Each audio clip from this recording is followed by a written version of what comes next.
What's up, people, and welcome to the Afrika BBall Show. This is the season review.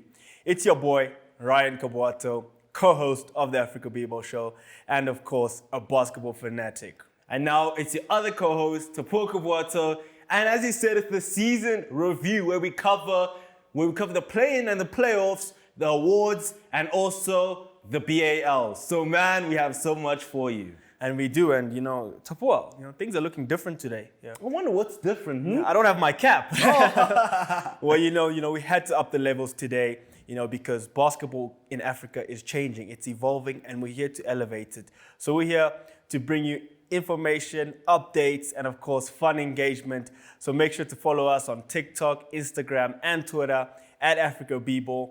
And of course, YouTube, the Afrika BBall Show. As you said, production level is high quality because you want to take these things seriously and show you guys that Afrika BBall is taking the next step and that we're here to stay. But also, we needed this so that we can celebrate Jokic's first ring. Here we go. Jokic just beat the Heat, but now I actually want to say, with the play-ins, the Heat shouldn't have actually made it even through the play-ins, let alone the finals, my guy. They really shouldn't because, as we said, they were in the play-ins and they lost their first play-in game to the Hawks. They lost to the Hawks with Trae Young dropping 25, Clint Capella dropped like 21 rebounds. So, man, they play against the Bulls. And the Bulls came off a Levine that dropped 39 points against the Raptors, but then flopped this game 6 for 20. Well, as I was saying, Jimmy Bucket scored 31 points in that game, and 13 came in the fourth quarter. It foreshadowed how clutch he was going to be in the series. Literally. But now moving on to the playoffs, round one. We started with Heat. Clippers versus the Suns. I know it only lasted 5 games, but I had so much for this game, and it kind of delivered. Well, this was the battle of the stars. As we said, they had Paul George, Kawhi Leonard up against KD, Chris Paul, and Devin Booker, guys. The only problem that I have with this one is that Kawhi Leonard gets injured around like game 2 or so. He tears his other knee, so now both his knees are dusted. CP3 also gets injured throughout the game. Playoff P, whether he performs or not, he's also out of the game. So, yeah, it was a bit like rough out there. But, because there was a lot of commotion about who was going to play, who was going to win, what was going to happen. And, as we said, KD transferred to the Suns in time for the playoffs. But, guys, Devin Booker is still the star of that team. He's still the focal point. Dude, he dominated that series. He was literally having a historic playoff run that I'll touch on in the next round. But, Devin Booker was really out there. He was averaging 36 points, over 36 points in this series. And then, another game that was kind of dusted, light work, was Nuggets versus the Wolves. I mean, we knew how this one was going to end. But when I watched this series, I actually thought the Suns were a better team than the Nuggets, I just thought this was a game that the Nuggets were going to win. They looked well-oiled and, good, but they didn't look like a championship-type team. Shout out to Anthony Edwards. Ant is the future of that franchise. He dropped 29 points in multiple games. And, as we did say, the Nuggets were easily going to wash the Timberwolves, and they did. Yeah, exactly. But, an interesting one was the Heat versus the Bucks. This one I didn't see coming. I remember in the first ep, I was doubting the Heat. I said the Heat were too small. Bucks matched them on size. Interior points, the Bucks would dominate. Definitely. Jimmy Bucket, the Heat took that 4-2, and it was outstanding what Jimmy Bucket did. Obviously, the Bucks didn't have Giannis Antetokounmpo, and that's a big loss for them. That is the best player. But when he did come back, Miami managed to clinch it and finish it out. You could say Giannis was injured, but Tyler Hero got injured that series and actually didn't play the rest of the playoffs. So, that's the Heat's second best player with 4 other undrafted players. You can't blame that on, Giannis as you going said, out. They were the 8th seed and the Bucks were the 1st seed. So it just shows you how drastic and how impressive the playoff run was. Yeah, exactly. And now, going on to round 2, Nuggets versus the Suns. This was the series that I knew the Nuggets were going to win, and Jokic was a different I thought this animal. would be the conference finals, Yeah, I wanted it to be, but wow. This is when the Nuggets made a statement, guys. The Nuggets won this one 4-2. Nuggets prop from you? No propaganda. I'm the Suns were horrible. The Suns are horrible. KD, he needs to get a real ring, first of all. KD has jumped on Curry's back with the Warriors. So when he's on his own at the Nets, we saw that he can't deliver really. And then when he came in, still, he's a support role now. You know, the great KD. But the Suns, I'll give them this, that if they won the NBA championship, it would be Devin Booker that had the historic run, not Jokic. Because Devin Booker was averaging like 36.8 points this whole playoff in his run. And he was shooting 50% from three, 75% from the field. Crazy. I mean, this guy dropped over 35 points back to back with 75%. No, that's not impressive. Shooting. I've done that in 2K before on the PlayStation. You know, everyone can do that. But even in 2K, you shoot with it with 75% from the field. I know. No one has done that in the It NBA is. back-to-back But games. you know, speaking of back-to-back, you know, this was the second year in a row that the Suns capitulated in a must-win game. The Dallas Mavericks last year annihilated them 30 points down at halftime this year and last year. And that's two Europeans now knocking out the Suns. Jokic and Doncic. Hey, all I gotta say, Europe basketball. It's on the come up, man. And then Warriors versus Lakers. I love this series, man. This was a very good series. Very hyped up. Curry versus LeBron. You know, people trying to push Curry into the go-to page. Like, what's this guy doing here? Who invited my man? Who invited my man? No, for real, man. You know, and to see the Lakers, you know, pull through that, ending the Warriors dynasty. Clay, Game 6, Clay, there was always hype about how he performed so well in Game 6 because of one Game 6 against OKC. Game 6 Clay was way shooting back like when. 13%, my guy. It was bad out there. And then you see Jordan Poole was averaging like 20 points in the last playoff He run. started averaging like 5 minutes as well. Yeah, towards the exactly. tail And end. he had like 10 points out there. It was disappointing when you see future talent just So you drop see, down like that. it was not the Splash Brothers anymore. It was the Gast Brothers. the Gast Brothers. They were out of it. They were out of it. So it'll be interesting to see if the Warriors do rebuild or do they stick with the core that's done them so well. I mean, what I'll give them credit was last year, you know, Clay comes back from injuries and stuff, and they didn't make any big moves, but they believed in their talent and they won an NBA championship. This year looked even against the Kings. Kings, unexperienced team, haven't made the playoffs 4-3, you know, Game 7. Yeah, dude, and the Kings were meant to win that one, so very tight on that one. But then we get through the Western Conference Finals and wow. Sure. I thought this would be close. I was expecting a competitive game, but, you know, as I said, credit to the Nuggets, man. I will say this is one of the closest sweeps because every game looked like the Lakers could have won. It was never more than like 6 points. Yeah, you know, never exactly. double-digit wins for the Nuggets. But for it to be a sweep was actually crazy. I did not see that coming. And after this, I mean, congratulations to the Heat for making the finals, but I just knew they weren't going to make it. But But AD, also, a bit too inconsistent. He'll give you 30 points then. He'll give you 12 points on the next night. But defensively, he really pulled through. He hindered Jokic at times. You know, Jokic, as we said, more dangerous as a facilitator. So when you lock him up, if he's still able to pass and distribute, you're still in trouble. Trouble, literally. True. So I have to say, Anthony Davis, you are the best defensive player in the league. But hey, AR-15, you know, really did his best, pulled up, and shout out to him. Shout out to Austin Reeves for the Lakers. You know, it was very cool. But it was very nice to see. And then on the other side of the Eastern Conference, almost history was on the brink of being made there. Heat versus Celtics. Guys, let me ask you a genuine question here. Are the Celtics good? You know, are they good? That's such a good question. Back-to-back conference finals. Because one day I'll be like, they have two superstars, Jaylen Brown and Jason Tatum. Then the next day I'm like, Jaylen Brown's not a superstar. And Jason Tatum is on watch, bro. You're on fraud watch because even he is so inconsistent. And one thing I'll say about Jason Tatum is that he knows when to perform well. And what I mean by this is he'll give you stinkers. and then he'll drop that 150-point game when you're like, Jason Tatum. But not even, he had a lot of games now where he was struggling. And then in the fourth quarter, it was just, you know, demon time. He was just pulling up threes and everything. So, you know, it was great for him. But shout out to Jimmy Butler seeing out that game. You know, 28 points in Game 7 for him. He really showed his accolades, showed how good he was. And the Heat became only the second 8th seed to progress to the finals since the New York Knicks in 1994. You know, that almost didn't happen because Celtics were down 0-3, you know. Then they come back 3-3. Game 7 is in Boston, in front of your home crowd, and they sell it out. Jimmy Butler then wins the MVP for the series. That's called the Larry Bird Award. Larry Bird is a Hall of Famer for the Celtics. So he won a Boston Award in Boston. It was sad to see. And then, of course, we got to the finals. And, we all expected this, but it's sad when, your thoughts do come to fruition. And the Nuggets ran out convincing 4-1 winners against the Heat. And Jokic really gets the finals MVP and the MVP. I mean, there's not much he needs to accomplish at the age of 28. Okay. And I'm just saying that, it's not even just Jokic to give props to. The whole team, this whole playoffs. That's true. Jamal Murray, don't forget, against the Lakers, he had back-to-back 37-point games. Even in this finals, it wasn't his best performance, but he still pulled up clutch. And everyone else, Michael Porter Jr. stepped up. Aaron Gordon, guys, we need to talk about him. Aaron Gordon, I thought he was just run and dunk, man, Dunk just contest. a dunk contest guy. But he pulled up. He did a trade package in 2021.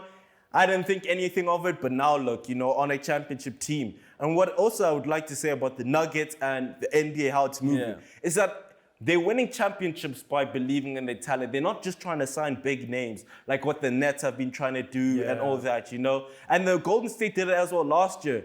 Instead of trying to trade off Clay and all those things after a long Stuck injury, with their core, with the core, they won.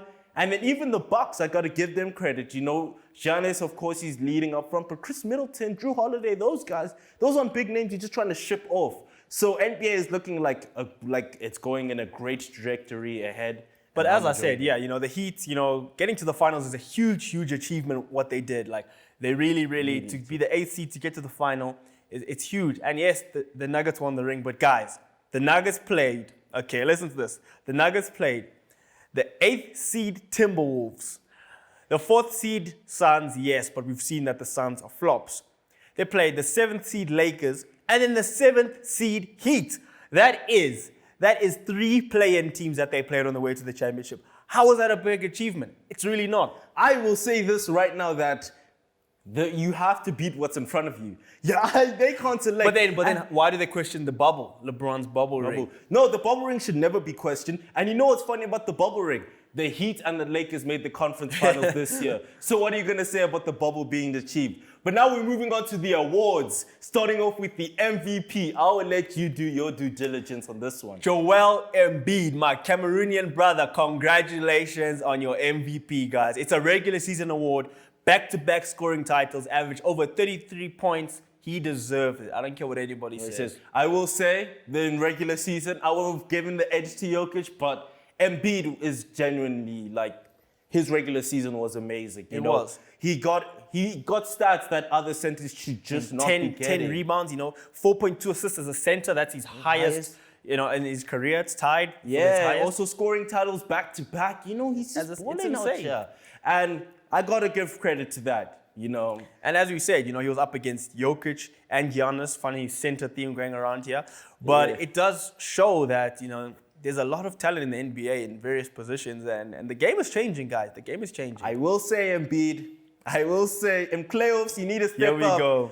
I will say regular season award. He got injured. He's supporting cast. You got Tyrese Maxey. You need Tobias Harris. A washed-up James Harden, sorry to say, who's going to leave again. And a coach who, I'm sorry, I respect him, but he's got a history of fumbling. Doc Rivers really. I will say Doc Rivers is not as great as a coach as I think people hold him up to be. I will say that. I mean, he has the most Game 7 losses. He's holding on to that 08 Celtics title for his dear life. But dude, Joel Embiid has never made a conference final.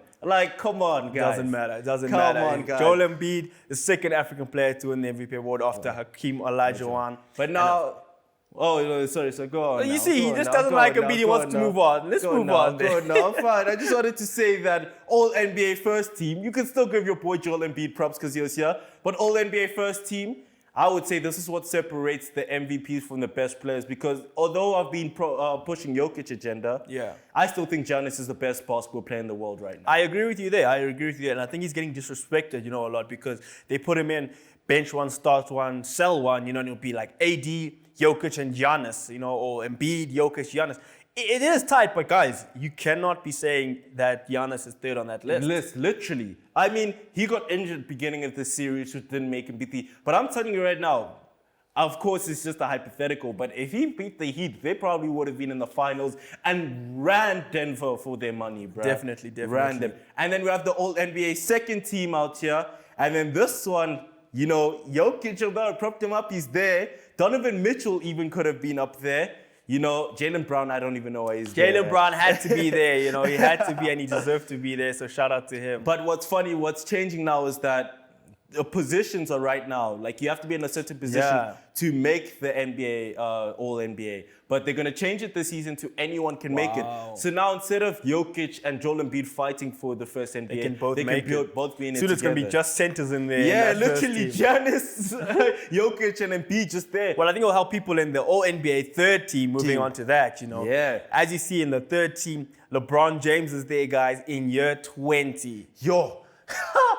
Dude, 18th consecutive All-NBA team, bro. That's actually insane to do that at this age, and he's 38. We have to admire the legacy, and I think people are underappreciating how good LeBron actually is at this age. And, you know, when he retires, it's a big loss for the game, you know. Yeah, and I agree with loss. that. And now we also have Darren Fox and Sabonis out there for the Kings. Kings, promising young talent, definitely going to win a ring in the future. I'm really excited. But now another exciting talent, the all-defensive player of the year, Jared Jackson. Sure. You know, only the second player from the Timberwolves to make it after Marc Gasol. And, you know, one of the youngest as well. You know? He got it at the age of 23. 1 out of 4 people, similar names like Kawhi, also did it. And, like, to be in the same category as awards that Kawhi is doing, that's huge, it's crazy, man. You know? So you look at that core, you know, Ja Morant, you know, if he... you know, gets back to his basketballing ways. If Ja Morant starts trying to be gangster out there, then, you know, it's going to all sorted. But then also Coach of the Year, got to give respect to this guy, Mike Brown. Mike Brown, kudos to you, Coach of the Year. You know, first unanimous decision. 100 people on the panel made sure Mike Brown got their vote. And he really deserved it, guys, leading the Kings to the playoffs for the first time since 2006. So how old were you in 2006? Dude, I was like 3 then, dog. 05-06 season, he gets them into the playoffs, and they've only made it till now in 2023. You know? That's massive. And this is actually his second award, if you didn't know, you know.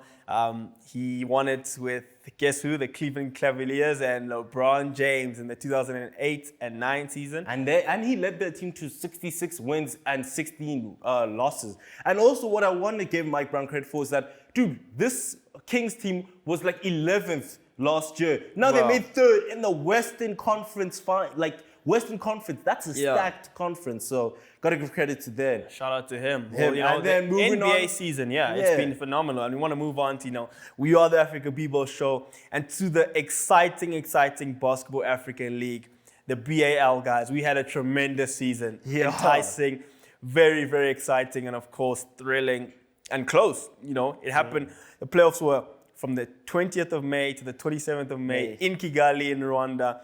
And wow. It was really stunning. I mean, Cape Town Tigers, a team that shout out to them, shout out to Coach Rashid, did very well. They made it to the playoffs that were happening in Rwanda. And although they got knocked out, they plan to make the second round, as I spoke to the assistant coach.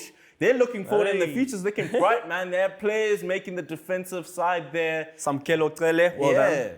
So it's looking really good. But then the finals, man. The BAL finals with Al Ahly and AS Dunes. And you know what made this playoff so exciting was the fact that it was a straight shooter elimination game. So every minute counted, you know. A lot of times in the NBA where you're down and you're like, you give up, you rest your key players because you're like, it's over.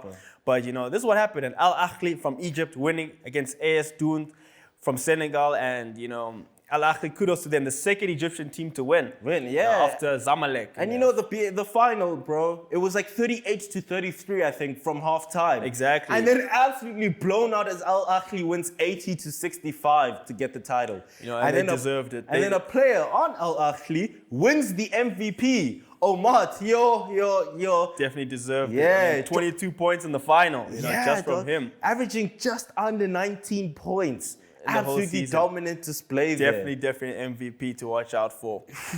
and you know, looking at the Dikembe Mutombo Defensive Player of the Year award, this is Tapua's boy here. Alio Diarra, dog. Diarra is averaging a double-double with 18 points and 12 rebounds. And just excluding the double-double, he has 2.3 blocks a game. That is a dominant display. Even when he sadly knocked on the Cape Town Tigers, he dropped 18 points and 13 rebounds.